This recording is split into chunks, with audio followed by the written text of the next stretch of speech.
Alhamdulillahi Rabbil Alamin Wabihi nasta'inu ala umuri dunya wad-din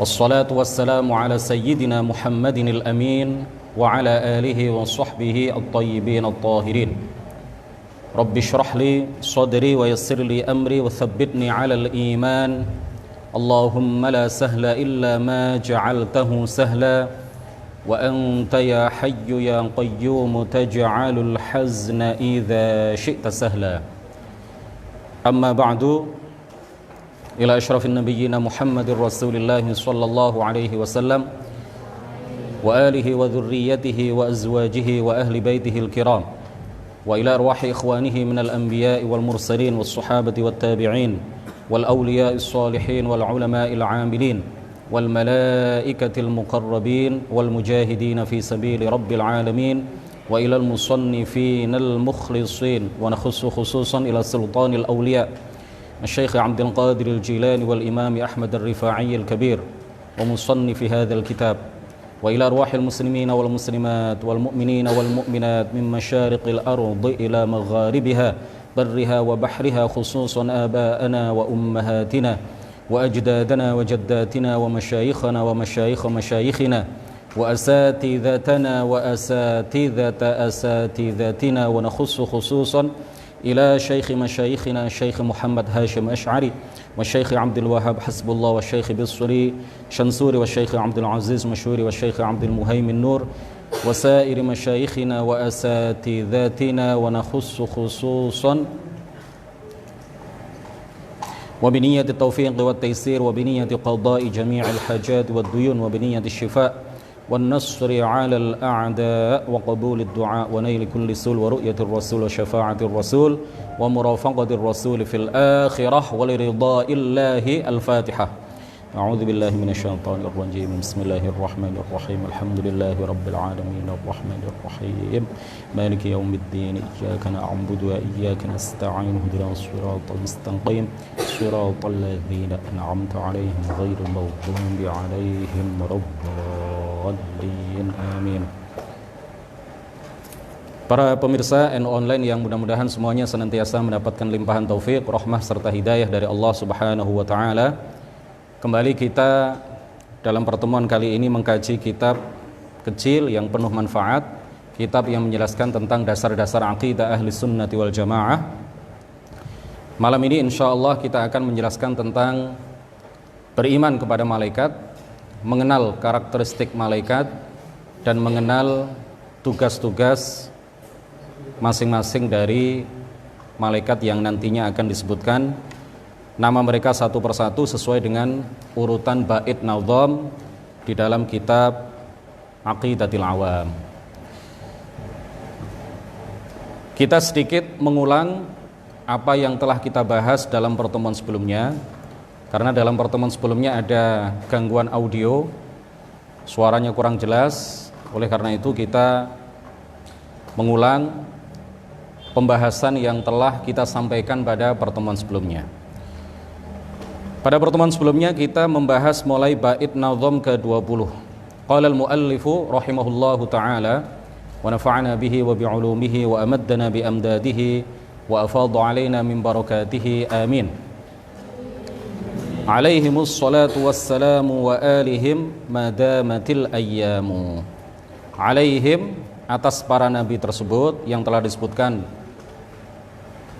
namanya satu persatu di dalam bait-bait nazam sebelumnya. As-salatu, mudah-mudahan mereka senantiasa mendapatkan tambahan kemuliaan dan pengagungan dari Allah Subhanahu wa taala. Wassalamu, dan keselamatan dari apa yang mereka khawatirkan atas umat mereka masing-masing.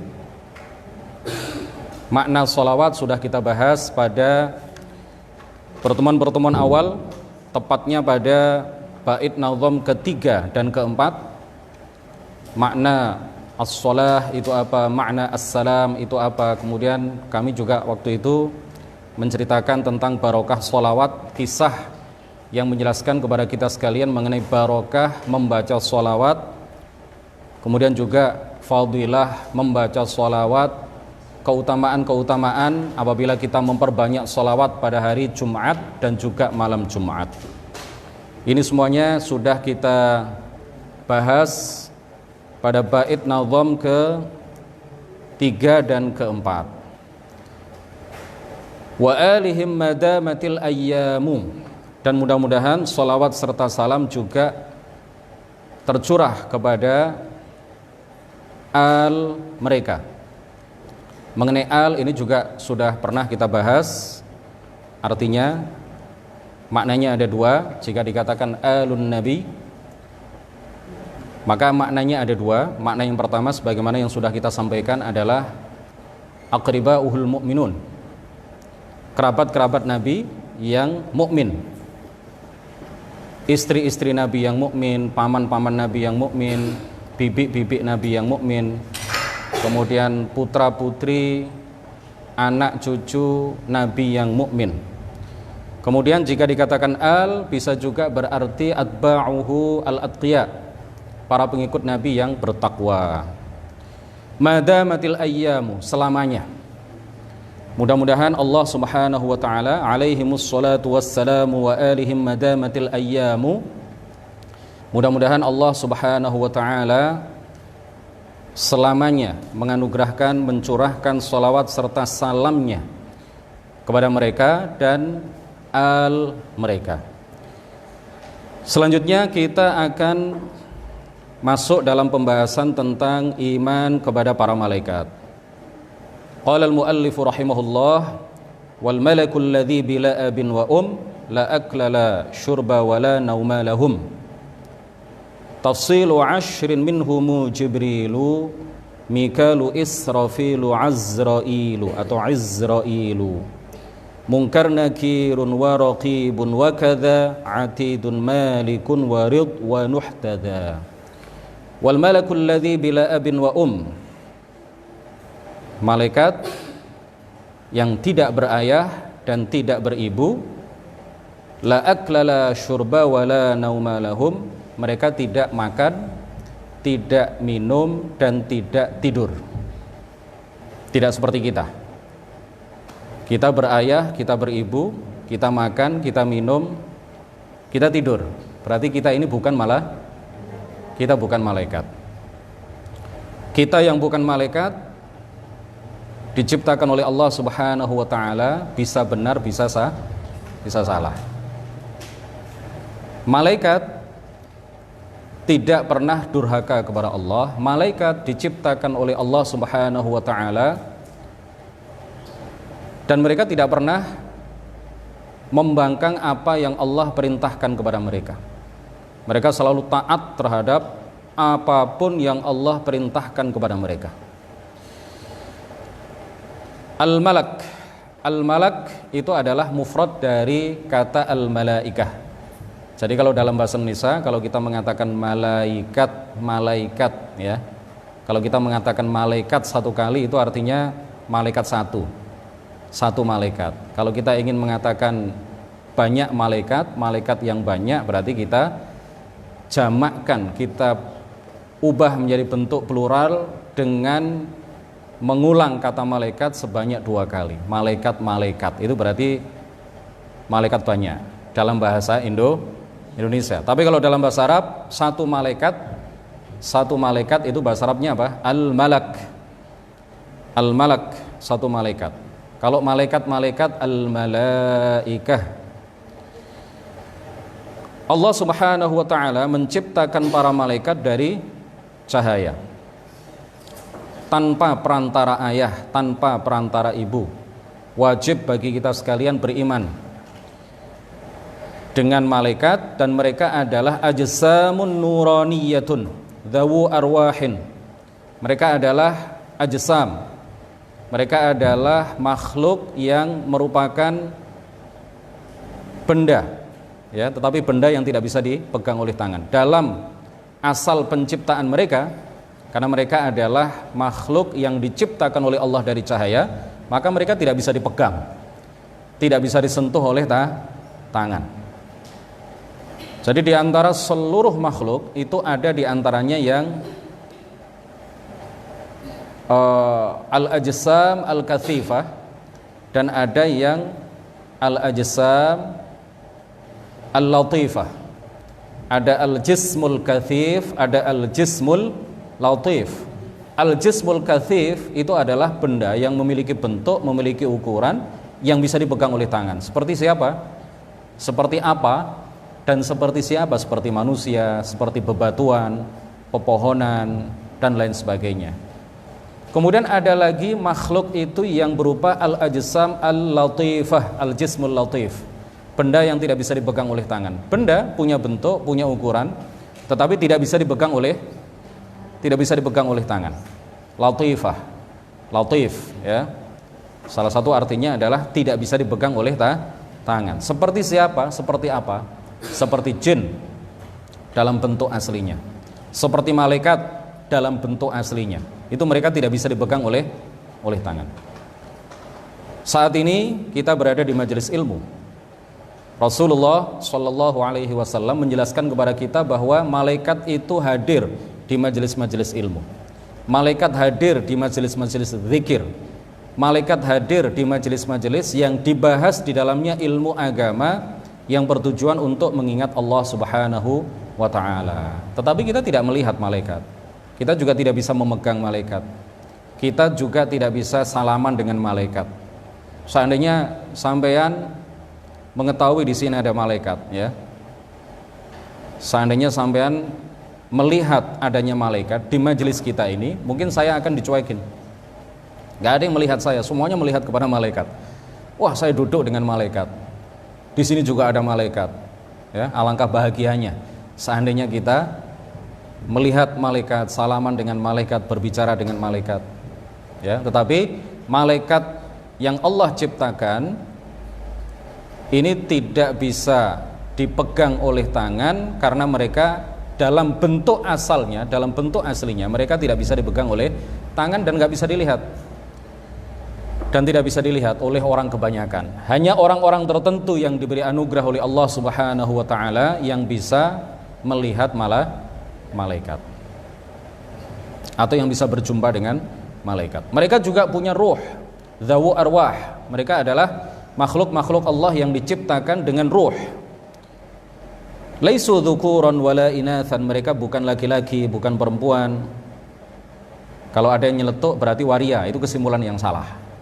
Ya, bukan perempuan, bukan laki-laki, bukan waria. Allah Subhanahu wa Ta'ala menganugerahkan kepada malaikat kemampuan untuk beralih rupa dengan berbagai bentuk. Ya, dengan bentuk-bentuk tertentu. Seperti apa? Malaikat itu bisa beralih rupa menjadi bentuk seorang manusia laki-laki tetapi tanpa alat kelamin laki. Jibril seringkali datang kepada Rasulullah Shallallahu Alaihi Wasallam dalam rupa seorang sahabat Nabi yang sangat ganteng, sangat tampan, yang bernama Dihyah Al-Kalbi, tetapi tanpa alat kelamin laki-laki.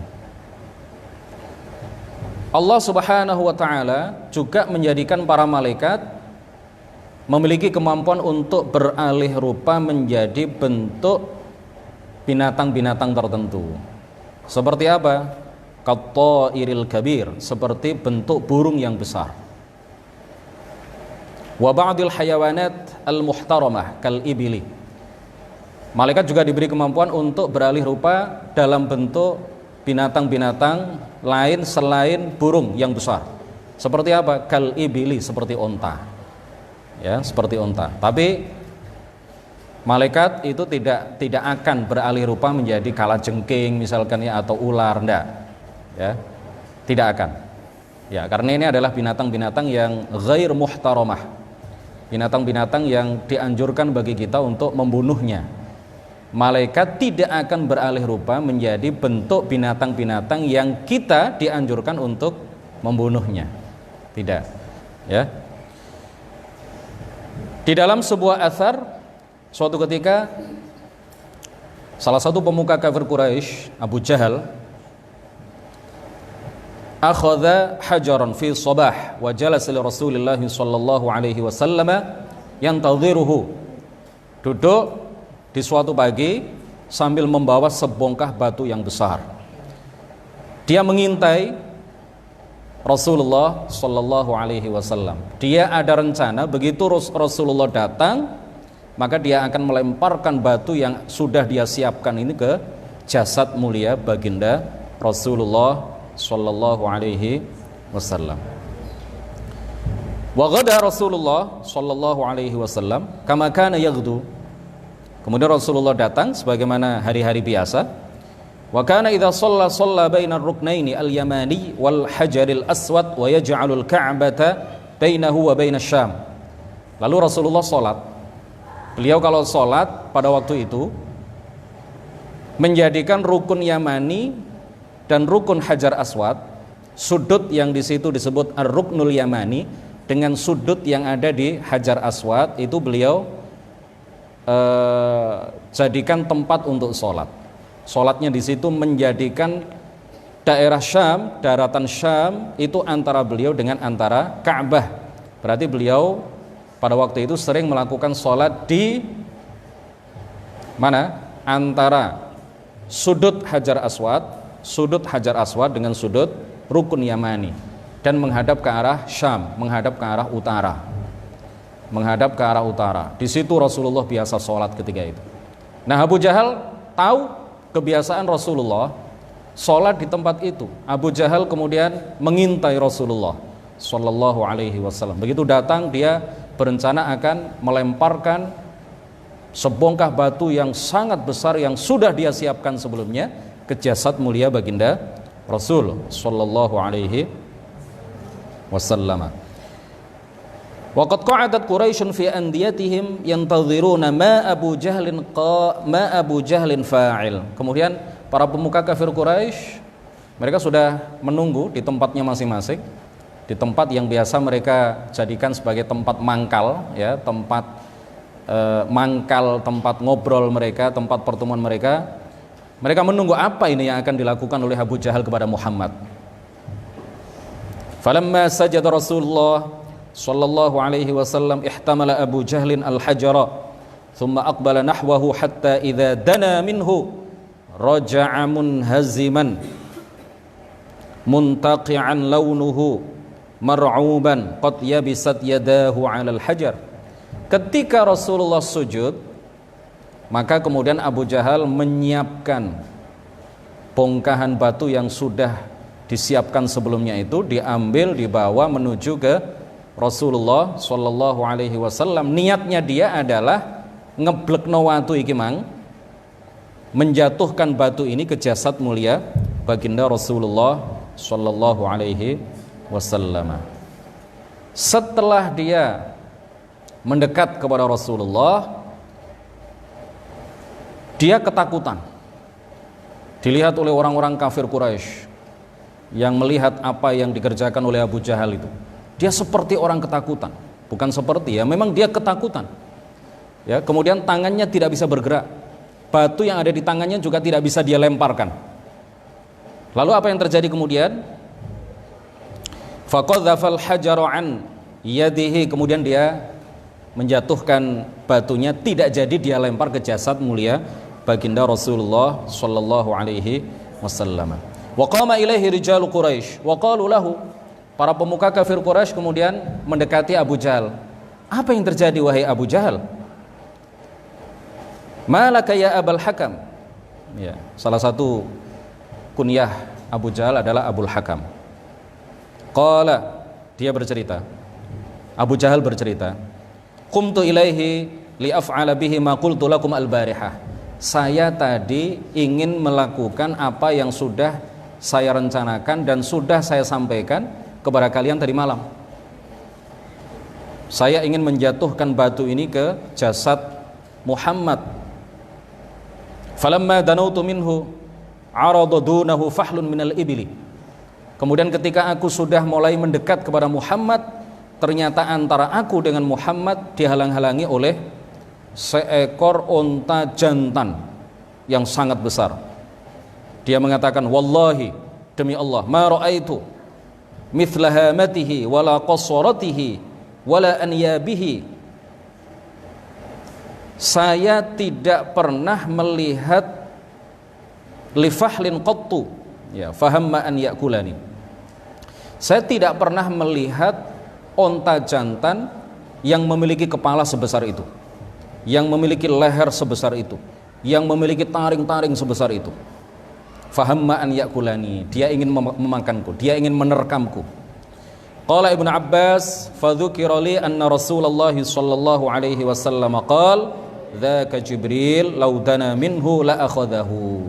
Rasulullah kemudian memberitahukan kepada para sahabatnya, ya, ini diceritakan oleh Abdullah Ibnu Abbas radhiyallahu anhuma. Rasulullah menceritakan bahwa yang menghalang-halangi antara aku dengan Abu Jahal, yang menyelamatkan aku dari lemparan batu yang akan dilakukan oleh Abu Jahal, itu adalah malaikat Jibril yang beralih rupa menjadi seekor unta jantan yang sangat besar.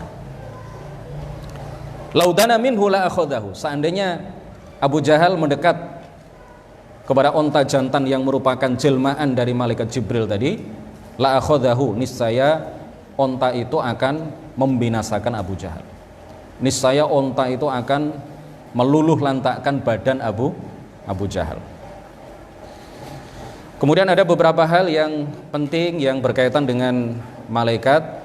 Di antaranya adalah ismatul malaikah, kemaksuman para malaikat. Tapi ini juga sudah kita bahas. Silakan dicek di halaman Facebook NU Online ya, tentang kemaksuman malaikat. Kemudian juga tentang penjelasan bahwa para nabi itu lebih mulia, lebih tinggi derajatnya daripada malaikat. Nabi itu manusia. Nabi itu manusia, bangsa manusia. Rasul bangsa manusia, tetapi mereka lebih mulia, lebih tinggi derajatnya dibandingkan dengan malaikat. Ini juga sudah kita bahas beberapa pertemuan yang lalu. Kemudian malaikat ini la akla. Malaikat ini la akla, tidak makan. Wala syurba, dan tidak minum. Wala nauma lahum, dan tidak tidur. Begitu juga mereka tidak la yanqihun, mereka tidak nikah. Wala yatakatsarun, mereka tidak beranak pinak, mereka tidak berketurunan. Wala yat'abun, dan mereka juga tidak pernah letih untuk menjalankan perintah Allah Subhanahu wa taala. Karena mereka tidak pernah letih, maka mereka tidak butuh kepada tidur. Yang butuh tidur itu yang letih-letih itu, ya. Baik letih badan ataupun letih pikiran. Capek badannya, kemudian butuh tidur. Setelah tidur, kemudian semangat lagi, hilang keletihannya. Letih pikiran, ya, kemudian butuh tidur. Setelah tidur, nyaman dalam tidur walaupun hanya sebentar, setelah bangun dari tidur kemudian pikirannya fresh lagi.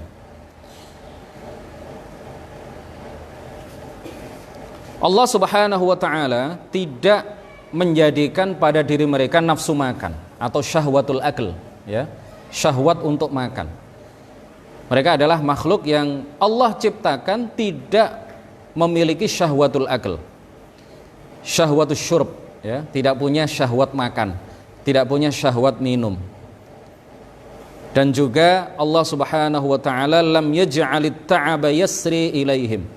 Mereka tidak pernah merasakan letih sama sekali, sehingga kemudian butuh tidur. Al-Fakhrur Razi di dalam kitab tafsir beliau At-Tafsirul Kabir mengutip ijma' yang menyatakan bahwa ittafaqu ala anna al-malaikata la ya'kuluna wa la yashrabuna wa la yanqihuna yusabbihuna al-laila wan nahara la yafturun. Ini ijma', ya. Ini ijma' yang telah dinyatakan oleh para ulama. Para ulama sepakat ijma' seluruhnya menyatakan bahwa malaikat itu tidak tidur, tidak makan, tidak minum, tidak menikah. Kemudian mereka selalu beribadah siang dan malam, selalu membaca tasbih siang dan malam. La yafturun. Mereka tidak dikenai rasa capek sama sekali. Dalil dari Al-Quran bahwa para malaikat adalah hamba-hamba Allah yang tidak pernah capek adalah firman Allah Subhanahu wa taala, yusabbihuna al-laila wan-nahara la yafturun. Para malaikat itu siang dan malam mereka bertasbih kepada Allah, mereka beribadah kepada Allah. La yafturun.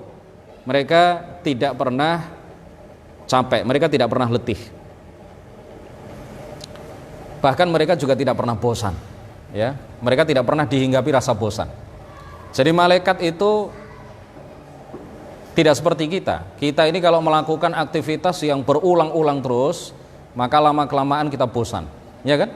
Setiap hari dari pagi sampai sore, dari jam 7 pagi sampai jam 12 sekolah. Nggak ada liburnya sama sekali. Hari Jumat sekolah, hari Minggu sekolah, setelah semester juga sekolah. Tanggal merah juga sekolah. Peringatan hari-hari besar Islam juga sekolah. Tanggal 17 Agustus pun sekolah. Bosan apa tidak? Kita manusia bosan. Setiap hari begitu. Berulang terus melakukan aktivitas yang sama setiap hari. Bahkan tidak hanya setiap hari. Seandainya kita melakukan aktivitas misalkan sekian jam, ya, dalam satu hari, 7 jam dalam satu hari, tapi berulang terus, nggak ada liburnya, tidak pernah berganti aktivitas selama 7 jam itu dalam satu hari, maka lama-kelamaan kita manusia akan merasakan bosan. Tapi malaikat tidak pernah bosan.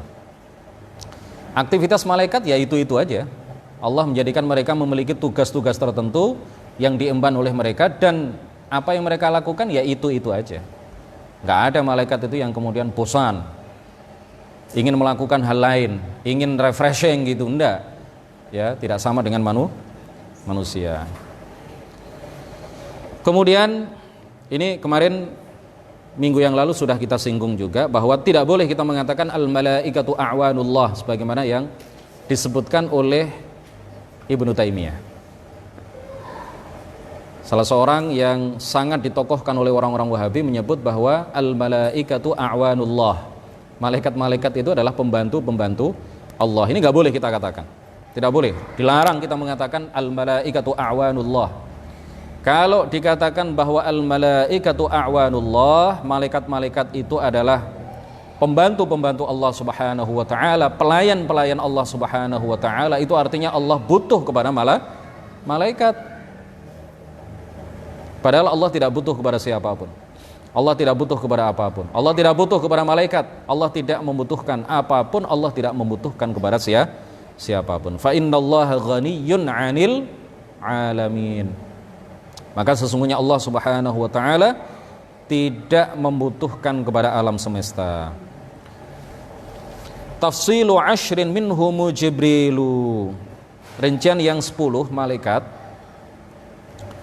yang masing-masing diberi tugas oleh Allah Subhanahu wa taala. Yang pertama disebutkan di sini adalah Jibril. Yang pertama adalah malaikat Jibril alaihi salam. Bisa juga kita mengatakan Jibril, ya. Bisa juga kita mengatakan Jibril atau Jibril, ya, atau Jibril. Atau ada juga lughah-lughah yang lain, ya. Bisa juga disebut dengan beberapa pelafalan yang lain, dan itu semuanya benar secara bahasa. Tetapi yang paling terkenal adalah pelafalan Jibril atau Jibril. Jibril ini adalah Ra'isul Malaikati wa Aminul Wahyi. Pimpinan seluruh malaikat itu adalah Jibril. Dan beliau adalah Aminul Wahyi. Beliau adalah Amin Al-Wahyi. Beliau ditugaskan oleh Allah Subhanahu wa taala untuk menyampaikan wahyu kepada para nabi, kepada para rasul. Menurut satu pendapat, Jibril itu artinya adalah Abdullah. Menurut satu pendapat, jika dikatakan Jibril atau Jibril, itu artinya adalah Abdullah, hamba Allah Subhanahu wa taala. Di dalam Sahih Ibn Hibban dari sahabat Abdullah Ibn Mas'ud radhiyallahu anhu, beliau berkata, qala sallallahu alaihi wasallam, Rasulullah bersabda, ra'aitu Jibril alaihi salam 'inda sidrati wa alaihi 600 janah. Kata Rasulullah, ketika Mi'raj aku melihat Jibril di dekat Sidrah, di dekat Sidratul Muntaha. Sidratul Muntaha ini adalah sebuah pohon besar yang akarnya berada di langit yang keenam, kemudian dedaunannya, buah-buahnya, rantingnya, dahannya itu menjulang tinggi sampai ke atas langit yang ketujuh. Nah, di dekat Sidratul Muntaha ini, di dekat pohon Sidratul Muntaha, pada saat Mi'raj, Rasulullah Shallallahu Alaihi Wasallam melihat malaikat Jibril yang memiliki 600 buah sayap. Yantashuru min rishihi tahwilud durri wal yaqut, yang berguguran dari sayap-sayapnya itu. Kalau sayapnya ayam itu terdiri dari apa itu? Bulu ya. Ada bulu-bulunya. Dan di sini di hadis ini juga diterangkan bahwa malaikat Jibril itu memiliki 600 buah sayap. Di masing-masing sayap itu ada bulu-bulunya. Nah, dari masing-masing bulu itu berguguran tahawilud durri wal yaqut. Berguguran darinya apa? Mutiara-mutiara dan batu mulia yang sangat menakjubkan, yang sangat mempesona, yang sangat indah sekali.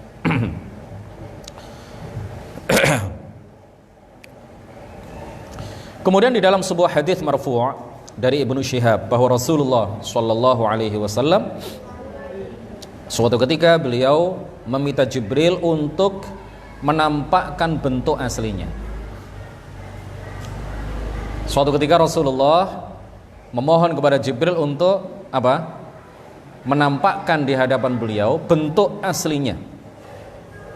Faqala Jibril, innaka lan tutiq dzalika. Kemudian Jibril mengatakan kepada Nabi Muhammad, engkau tidak akan mampu melihatku dalam bentuk asliku. Engkau pasti akan kaget. Lalu Rasulullah kemudian mengatakan, inni uhibbu an taf'al. Saya sungguh ingin engkau menampakkan bentuk aslimu wahai Jibril. Fa kharaja Rasulullah sallallahu alaihi wasallam ila al-musalla fi lailatin muqmirah. Lalu Rasulullah pergi ke suatu tempat salat fi lailatin muqmirah, pada suatu malam yang di situ ada bulannya yang terang. Fa atahu Jibril fi suratihi, kemudian Jibril datang dalam bentuk aslinya. Fa ghusyiya ala Rasulillah sallallahu alaihi wasallam hina ra'ah. Lalu ketika malaikat Jibril menampakkan bentuk aslinya di hadapan Rasulullah Sallallahu Alaihi Wasallam, Rasulullah langsung pingsan tak sadarkan diri. Begitu melihat malaikat Jibril dalam bentuk aslinya yang memiliki 600 buah sayap yang luar biasa besar, lebih besar dari apapun yang pernah beliau lihat, yang pernah Rasulullah lihat, Rasulullah kemudian langsung pingsan tak sadarkan diri. Tsumma afaqa, kemudian Rasulullah tersadar, terbangun dari pingsannya. Wa Jibril musniduhu, Jibril kemudian bersandar pada jasad mulia, badan mulia Rasulullah. Wa wadi'u ihda yadayhi ala sudrihi, dan meletakkan salah satu tangannya di atas dada Rasulullah. Wal ukhra baina katifaihi, dan tangan yang lain diletakkan oleh malaikat Jibril di antara pundaknya. Jadi yang satu diletakkan di atas dada beliau, tangan yang lain, tangan malaikat Jibril yang lain diletakkan dan memegang di antara apa ini? Bahu beliau di sini. Faqala Rasulullah sallallahu alaihi wasallam, lalu Rasulullah sallallahu alaihi wasallam bersabda, Subhanallah, Subhanallah, Maha suci Allah yang tidak menyerupai segala sesuatu.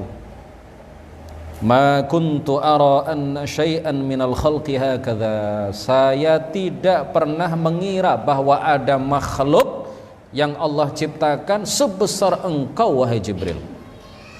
Nah, Rasulullah ini melihat malaikat Jibril dalam bentuk aslinya itu 2 kali. Kali pertama beliau melihat di Mekah, langsung pingsan. Kali kedua beliau melihat malaikat Jibril dalam bentuk aslinya pada saat Mi'raj di dekat Sidratul Muntaha, seperti yang tadi sudah kami ceritakan. Dan pada saat kali kedua beliau melihat malaikat Jibril dalam bentuk aslinya, Rasulullah sudah tidak pingsan lagi. Sudah pengalaman, sudah pernah melihat Jibril dalam bentuk aslinya. Pada kali yang pertama pingsan, pada kali yang kedua beliau tidak pingsan, dikuatkan hatinya oleh Allah Subhanahu wa taala. Urutan yang kedua, malaikat yang disebutkan dalam bait nazm ini adalah Mikal. Malaikat apa? Mikal. Siapa malaikat Mikal ini? Sebutan lainnya adalah Mikail. Malaikat Mikail. Jadi kita wajib beriman dengan seluruh malaikat. Kita wajib beriman bahwa malaikat itu memang hak, betul-betul ada.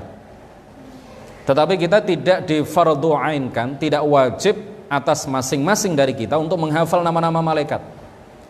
Menghafal nama-nama malaikat itu hukumnya adalah fardu kifayah. Ini menurut pendapat yang paling kuat. Ada sebagian ulama yang berpendapat bahwa wajib ain bagi kita, masing-masing dari kita wajib menghafal nama-nama malaikat. Sebagaimana kita juga wajib menghafal nama-nama nabi dan rasul yang disebutkan di dalam Al-Quran. Ini satu pendapat. Tapi saya mengikuti pendapat yang menyatakan bahwa kita wajib beriman dengan seluruh nabi dan rasul secara umum. Adapun menghafal nama-nama nabi dan rasul, baik yang disebutkan di dalam Al-Quran ataupun yang disebutkan di dalam hadis dan tidak disebutkan di dalam Al-Quran, maka itu hukumnya adalah fardu kifayah. Begitu juga menghafal nama-nama malaikat yang 10 yang biasa disebutkan oleh para ulama itu. Ini tidak fardu ain bagi kita, tetapi hukumnya adalah fardu kifayah. Artinya apa? Kalau sudah dihafal oleh sebagian umat Islam, maka gugur kewajiban itu dari sebagian yang lain. Tapi kalau kita hafal luar biasa bagus, karena fardu kifayah. Ya, meskipun bukan fardu ain, tetapi kalau kita ingin mendapatkan kebaikan sehingga masuk ke dalam kelompok yang menghafal nama-nama nabi dan rasul yang disebutkan di dalam Al-Quran dan nama-nama malaikat yang jumlahnya 10 itu, maka kita berarti termasuk kelompok yang mendapatkan pahala. Ya, meskipun itu tidak fardu ain untuk kita lakukan. Fardu kifayah juga kalau kita lakukan adalah satu perbuatan yang mendatangkan pahala yang besar bagi kita. Yang kedua adalah malaikat Mikal atau malaikat Mikail, wa huwal malakul muwakkalu bil qatri ay al matari. Malaikat Mikail itu tugasnya adalah apa? Diserai tugas oleh Allah Subhanahu wa taala, diamanati tugas oleh Allah Subhanahu wa taala untuk urusan hujan. Jadi kalau hujan turun itu berarti itu tugas malaikat Mikail untuk menurunkan air hujan. Wan nabat, dan juga untuk urusan tumbuh-tumbuhan, pepohonan. Ya, pohon-pohon, tumbuh-tumbuhan. Itu kalau tumbuh itu yang ditugasi untuk menjadikan tumbuh itu siapa? Yang ditugasi oleh Allah untuk menjadikan tumbuh sebuah pohon, sebuah tumbuhan, itu siapa? Malaikat Mikail. Malaikat Mikail. Malaikat Mikail ini disebutkan di dalam Al-Quran. Allah Subhanahu wa ta'ala berfirman, Man kana aduwwan lillahi wa malaikatihi wa rusulihi wa Jibril wa Mikala fa innallaha aduwwun lil kafirin. Barang siapa yang menjadi musuh Allah, musuh malaikat-malaikat Allah, musuh rasul-rasul Allah, musuh Jibril, musuh Mikail, fa innallaha aduwwun lil kafirin, maka sesungguhnya Allah Subhanahu wa taala adalah musuh bagi orang-orang kafir. Beberapa hari yang lalu kita memperingati hari apa? Asyura. Tanggal 10 Muharram. Hari apa waktu itu? Hari Sabtu.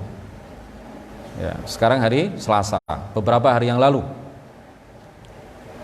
kita memperingati hari Asyura, hari terbunuhnya Sayyiduna Al-Husain, cucu kesayangan baginda Rasulullah sallallahu alaihi wasallam. Hari yang Allah Subhanahu wa taala menerima taubat Nabi Adam, menyelamatkan Nuh dan kaumnya dari banjir bandang, menyembuhkan Ayub dari penyakit yang tidak menjijikkan itu, tetapi penyakit yang luar biasa. Selama 18 tahun beliau disembuhkan pada hari Asyura. Nah, ada kaitannya dengan malaikat Mikail. Berkaitan dengan Asyura, ada kaitannya dengan malaikat Mikail. Sayyiduna Al-Husain pada tanggal 10 Muharram tahun 61 Hijriah, beliau dipenggal kepalanya, tidak dibunuh biasa, dikepung oleh 4.000 bala tentara musuh, ya, musuh Allah, musuh Rasul, musuh beliau, musuh para wali. Mereka ini adalah orang-orang yang zalim. Kemudian di tengah pengepungan itu kemudian beliau dibunuh. Tidak hanya beliau, tetapi pengikut beliau yang saat itu sekitar berjumlah 72 orang. Tidak hanya mereka yang mati, tetapi juga cicit baginda Rasulullah, anak Sayyidina Al-Husain yang baru berusia sekian yang masih balita, ya, masih balita. Beliau juga dibunuh. Ali Al-Asghar ini juga dibunuh. Nah, suatu ketika istadzana malakul qatri rabbahu an yazuran nabi sallallahu alaihi wasallam. Di dalam sebuah hadis yang diriwayatkan oleh sahabat Anas bin Malik radhiyallahu anhu, diceritakan bahwa suatu ketika malaikat Mikail, malakul qatri, artinya malaikat yang ditugasi oleh Allah Subhanahu wa taala mengenai urusan hujan, malaikat Mikail atau malaikat Mikal suatu ketika izin kepada Allah Subhanahu wa taala untuk mengunjungi Kanjeng Nabi baginda Rasulullah sallallahu alaihi wasallam. Fa'adzina lahu, lalu Allah memberikan izin kepada beliau untuk berkunjung kepada baginda Rasulullah. Wa kana fi yaumi Ummi Salamah. Pada saat itu Rasulullah di rumah Ummu Salamah. Jadi Rasulullah kan menggilir istri-istrinya. Pada hari di mana malaikat Mikail mengunjungi Rasulullah, saat itu Rasulullah berada pada giliran siapa? Ummu Salamah, salah seorang istri beliau. Faqala Nabi sallallahu alaihi wasallam, lalu baginda Nabi bersabda, "Ya Ummu Salamah, wahai Ummu Salamah, wahai istriku Ummu Salamah, ihfadhi alaina al-bab, jagalah pintu. La yadkhulu alaina ahad, jangan sampai ada seorang pun yang masuk rumah." Karena Rasulullah diberitahu bahwa malaikat Mikail akan datang berkunjung kepada beliau.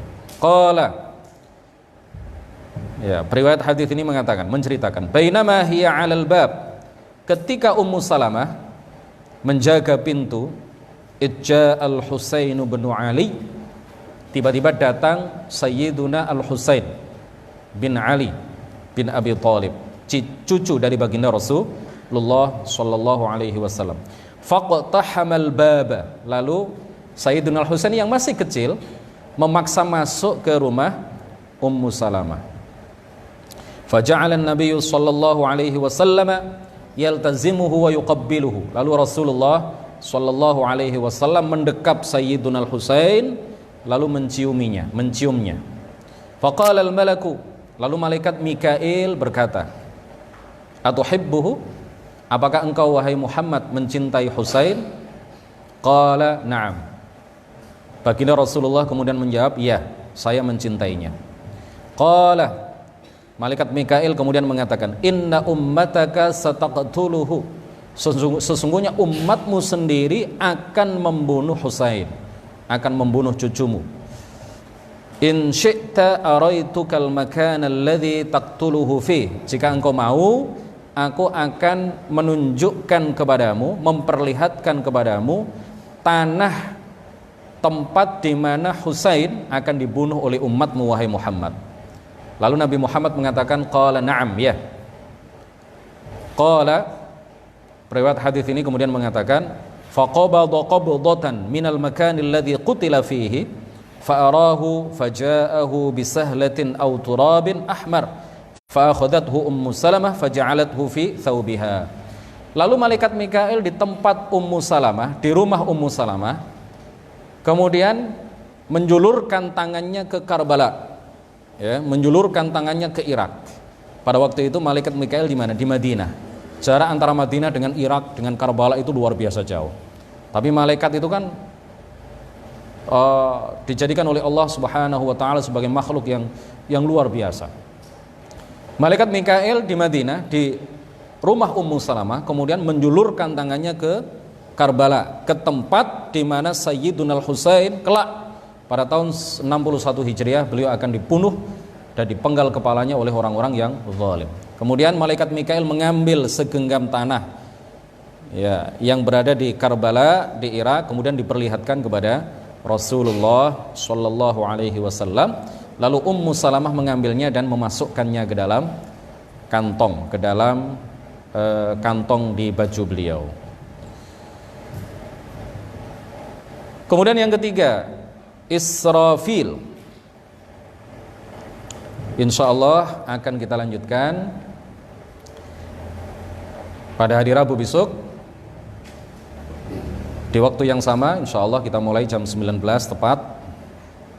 Mudah-mudahan apa yang kita kaji pada malam hari ini bermanfaat bagi kita semuanya, semakin mengokohkan keimanan kita, semakin menguatkan akidah ahli sunnah wal jamaah yang telah diajarkan oleh para ulama dari masa ke masa hingga ajaran ahlu sunnah wal jamaah itu sampai kepada kita sekalian.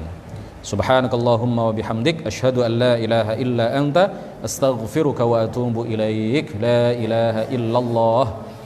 Allahumma salli ala sayyidina Muhammad wa ala alihi wa sahbihi wa sallim. Rabbi ighfirli wa liwalidayya wa lil mu'minina wal mu'minat.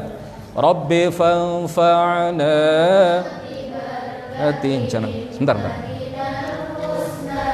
بحرمتهم وأمتنا في طريقتهم ومعافاتهم من الفتن رب فانفعنا ببركتهم وزدنا الحسنى بحرمتهم وأمتنا في طريقتهم Wallahul muwaffiq ila aqwamit thariq. Wassalamu alaikum warahmatullahi wabarakatuh.